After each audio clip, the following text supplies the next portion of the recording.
Welcome to This Explainer. Today, we're jumping straight into a completely fascinating and honestly, incredibly urgent concept. We're looking at how the very pictures we hold in our heads actually shape the reality we live in. We're going to see how redrawing our mental pictures, specifically the ones we use to understand the economy, can literally rewrite the future of our world. We are talking about ideas that dictate everything from massive government policies down to how we view our own daily lives. To really set the stage here, there's this fantastic observation from Kate Raworth, the author of the source material we're unpacking today. She writes, "The most powerful tool in economics is not money, nor even algebra. It is a pencil. Because with a pencil, you can redraw the world." Just think about that for a second. The ultimate tool for a massive global economic paradigm shift isn't some insanely complex equation running on a supercomputer. It's literally a simple pencil, used to sketch a brand new vision. So why exactly do we need a new vision? Well, picture this. Back in 2008, a student named Yuan Yang arrived at Oxford to study economics, totally determined to make a difference in the world. But she very quickly realized that the theories she was being taught were completely disconnected from the reality of the global financial crash that was happening right outside her classroom window. I mean, think about how absurd it is that these prestigious Ivy League theories completely missed a global financial meltdown. Her frustration ended up sparking a worldwide student rebellion. Students were projecting huge questions like, is economic growth killing the planet, onto buildings during major economics conferences. They were protesting how outdated Econ 101 theories just couldn't explain modern real-world crises. And that brings us to something absolutely crucial. Visual framing shapes our reality. Think back to 1543. Nicholas Copernicus published his depiction of the universe, and he placed the sun, rather than the Earth, right at the center. It's really just a few concentric circles on a page, right? But it triggered a massive, world-altering intellectual revolution that completely transformed humanity's understanding of our place in the cosmos. Well, in economics, the diagrams we draw have that exact same immense power. They literally define the boundaries of what we even believe is possible. Just take a look at this comparison. On one side, you have Isaac Newton's laws of motion. On the other, William Stanley Jevons' law of demand from 1871. Notice the striking similarity there? Early economists like Jevons intentionally drew their theories to mimic the unshakable scientific authority and the precise physics of Newton. These geometric diagrams basically act as graffiti on the mind.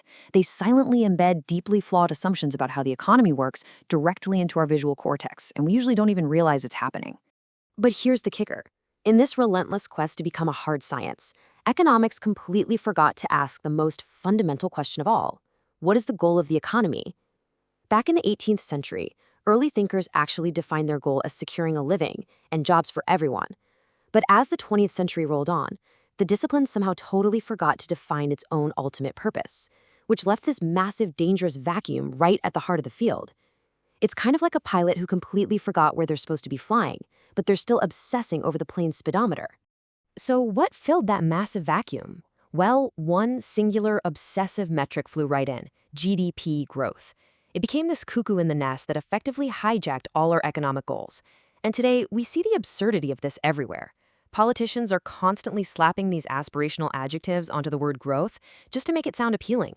What kind of growth would you like today? Smart growth? Inclusive growth? Green growth? The underlying assumption is always exactly the same.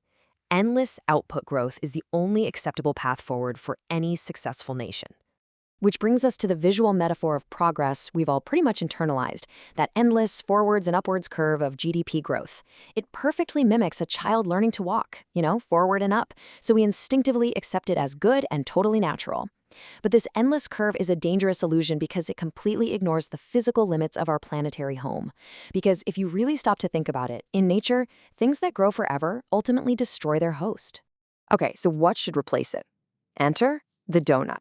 This is a 21st century compass for humanity's safe and just space. Instead of an endless upward line, progress is redefined here as finding a dynamic balance. This visual model actually defines the exact sweet spot between securing human well-being and respecting our ecological limits. It offers us a totally new shape for human progress. Let's actually break down how this works, because this isn't just some abstract model. It is literally a blueprint for human survival. The doughnut represents the safe and just space for humanity. That inner ring, that's the social foundation. Those are the absolute basics of life, like food, water, education, and political voice that no human should ever fall below. Then the outer ring is the ecological ceiling. These are the critical planetary boundaries like climate change and biodiversity loss that we absolutely must not cross. So our modern challenge is simply this: get all of humanity into that sweet spot right between the two rings. Now, you might be wondering, where do we stand right now? Well, the data is pretty stark.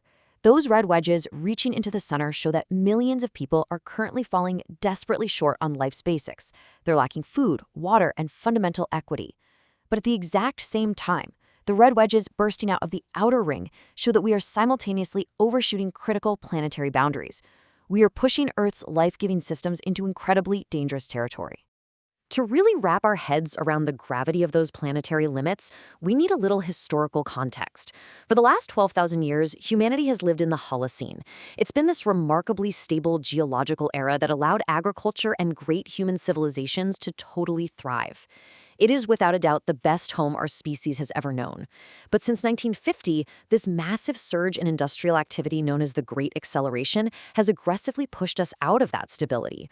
We're now in the Anthropocene, a highly volatile era dominated by human pressure. We are actively risking the very environmental stability that allowed us to flourish in the first place. So, how exactly did we get so far off track? Well, we can point directly back to our 20th century models. Take Paul Samuelson's famous 1948 circular flow diagram. For 70 years, this was the defining picture of the macroeconomy taught to millions of students all over the world. But look closely at what is entirely missing. It depicts the economy as this closed, mechanical loop of plumbing, just hovering in a void. It completely ignores the living, breathing environment it sits within, and it ignores the complex human society that actually sustains it. And because of that limited drawing, we got a very specific, almost caricatured cast of characters for the economy. Look at this contrast. The 20th century script cast the market as purely efficient, the state as inherently incompetent, and the commons as just a tragedy waiting to happen.